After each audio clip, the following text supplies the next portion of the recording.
Din ciclul Cum sunt prostiți alegătorii lui Călin Georgescu, am să redau acum niște comentarii de pe o postare a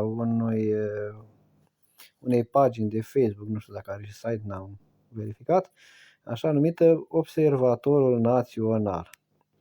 Această pagină vorbește despre Ilie Bolojan, că ar fi fost un șofer de tir și așa mai departe, așa prin Germania, nu știu ce. Și după aia vine o doamnă care vine să completeze postarea acelei pagini.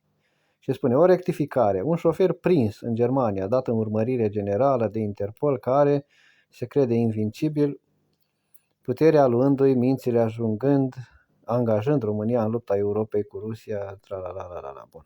Bun, și vin eu așa și spun, știrile eu. Ok, să zicem că Bolojan a fost șofer de tir, ceea ce nu este o meserie rușinoasă, da? Să mă contrazică șoferii de tir dacă greșesc. Dar Georgescu a fost consilierul lui Mircea Joană.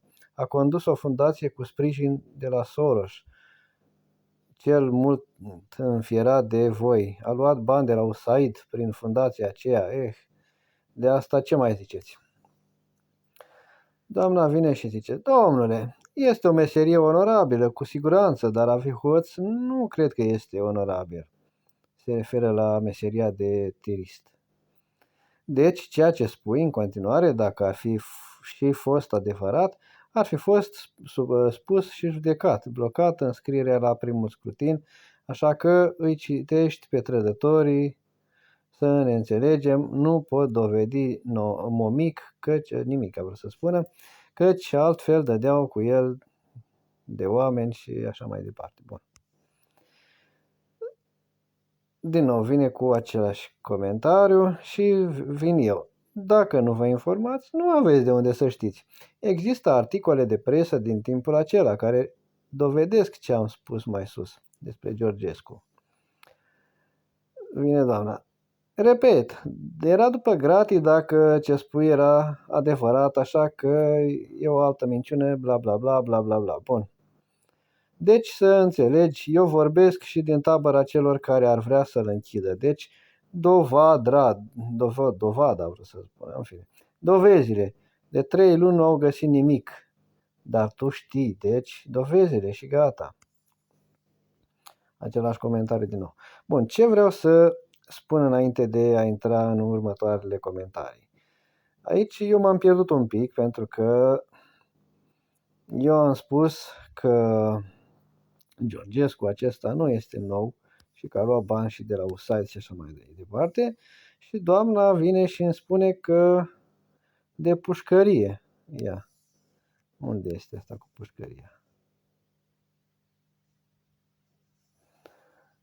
Așa, uite aici, repet, era după gratii. Deci faptul că Călin Georgescu ăsta a luat bani de la USAID și a fost în politică din anii 1990-91, de când a fi fost, nu înseamnă neapărat că trebuia să fie și la pușcărie, nu? Dar aici m-a pierdut pe mine sau am pierdut eu firul. Și eu am venit cu dovezi, bun, și am venit cu o pagină din România Liberă. Nu știu dacă se deschide pe video. Se deschide, se încarcă, văd, dar nu știu ce face. În fine, nu se deschide, merge greu, bun. Așa, deci nu se deschide. E o pagină din România Liberă unde spune mare titlul lui, Călin Georgescu i s-a mărit nota pentru că a participat la simpozioane. Aici a fost vorba despre o angajare. Și vin cu a doua dezvăluire, tot din România Liberă. Aici, tot despre Călin Georgescu. Ia să încercăm să vedem dacă pot citi ceva. Arma utilizată de directorul executiv al Centrului Național pentru Dezvoltare Durabilă, deci directorul executiv fiind Călin Georgescu, pentru a pune mâna pe fondurile distribuite de Agenția Development, nu știu așa, nu vă să citesc bine, așa, a fost șantajul. Din această cauză, numele lui Georgescu a ajuns până la Inspectoratul General al Agenției de Dezvoltare Internațională a SUA. americanii au fost sesizați că directorul Georgescu încearcă să preia fonduri de 36 de milioane de dolari, iar o parte din aceștia vor ajunge până la urmă în pușculița liderilor locali ai PSD. Naiaca, cu PSD-ul era aici. După ce ar fi primit banii, Călin Georgescu avea pretenția să nu fie controlat asupra destinației acestora, împreună cu Federația Autorităților Locale din România și având spatele asigurat de administrația prezidențială. ONG-istul Călin Georgescu a luat până acum 215.000 de dolari nerambursabili. Asta nu știu când era, că nu avem data aici. Dar dacă se vorbește de PSD, cred că era după 2000. Sigur, era între 2000-2004, probabil.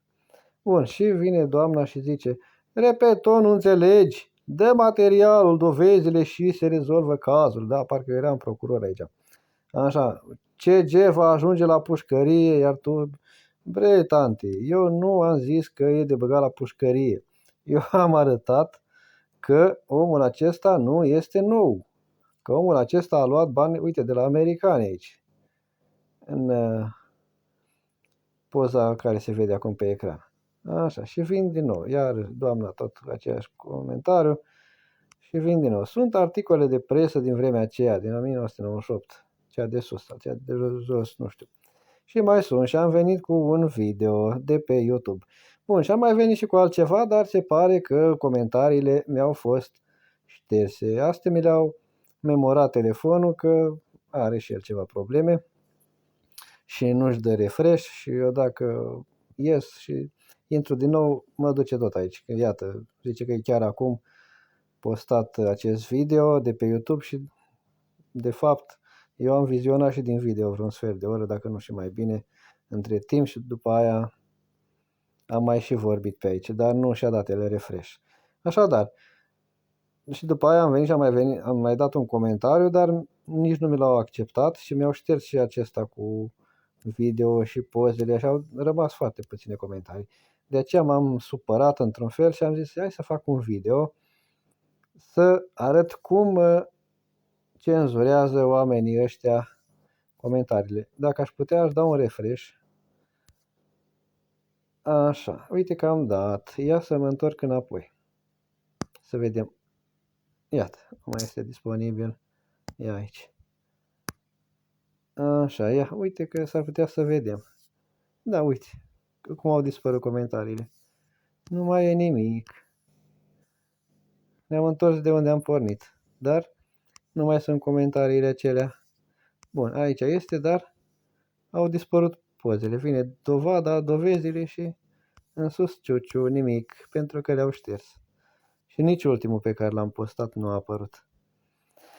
Așa se ține, deci, așa se țin oamenii în necunoștință. Dacă vine cineva cu dovezi, nu neapărat de băgat la pușcărie, că eu n-am venit aici cu dovezi să-l băgăm la pușcărie pe Călin Georgescu. Eu am venit să arăt dovezi că omul acesta, Călin Georgescu, nu este nou în politică, nu este sfânt, nu este fecioară cum se prezintă el și nu este antisistem, ci el este în sistem de 34 de ani, cel puțin apare în presa din 1991, deci fiind acum în 2025, sunt 34 de ani. El apare în sistemul acesta pe care îl condamnă și nu poți să zici că ești antisistem când tu faci parte din sistem și ai avut și ONG-uri și așa mai departe, ai luat bani de la americani și ai vrut să delapidezi bani, să dai și la PSD, să iei și tu. Asta am vrut să arăt și asta am și arătat aici, dar nici nu am fost înțeles că eu vorbeam despre dovezi, că el este vechi în sistem și așa mai departe și doamna respectivă, Sanda Bulumac, îmi spunea că trebuie să vin cu dovezi să-l bag la pușcărie, că, na, cum zice aici, repet, era după gratii dacă ce spui era adevărat. Și de atât, de aici nu mai e nimic, mai lăsase mai multe comentarii, dar le-a șters și doamnei. În fine, deci cam atât cu acest video, am arătat că așa zisa presă, nu este presă, eu nu știu, e o pagină de Facebook, probabil, ia să vedem. Hai dacă tot se poate, Să vedem cine este observatorul național. Așa, pagină. Nu are un site. Nu are nimic. Deci este doar o pagină care vrea să dezinformeze. Pagina este destul de veche, din câte văd, din 2012. E bună pagina, dar nu are un site. Ia să vedem ce postează pe aici, dacă tot am ajuns și aici. Uite că are un site, anonymous.ro. Da. Ia să vedem, putem intra? Se poate intra. Anonymous.ro.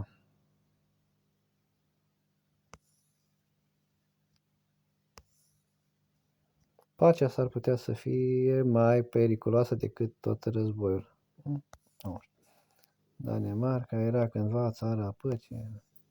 În fine, nu stau să mă uit aici la toate prostiile lor. Ne întoarcem înapoi. Deci cam aceasta fiind cu observatorul național care dezinformează și minte în așa fel ca să, uite, postarea la care am comentat. Președinția României condusă de un șofer de tir Bolojan care se plimbă la Paris ca să participe la o videoconferință. Guvernul e condus de un premier cu etichetă de covrigare reprezentativă pentru nivelul intelectual demonstrat. Ciolacu, așa. Ministerul Român de Externe condus de un jurnalist pensionar cu reflexe de mitoman. Hurezean. În fine, nu ne interesează toate astea. Da, deci pagina aceasta spunea, și văd că are articol, trimite la articol, că Bolojan a fost un șofer de tir, ceva de genul, care se plimbă la Paris acum. Bun, și doamna vine și spune că... Ia să vedem, o găsim aici. Să nu mai... Unde ești? Ce a făcut? A șters tot comentariul?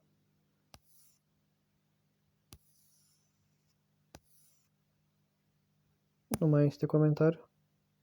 A dispărut tot? Nici nu mai știu cum o chema pe doamna, dar...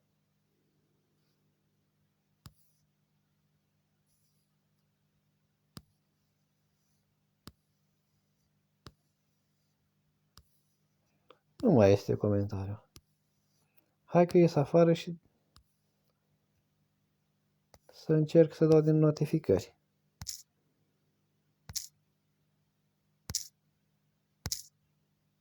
Așa. Nu. Mergem la notificări aici. Dăm un refresh. A dispărut, dar iată nu mai este sandabul lumac. L-a șters cu totul. Da. Mai bine așa, a șters tot comentariul. Ca să nu mai apară nimic. Ca să informeze bine populația. Asta este.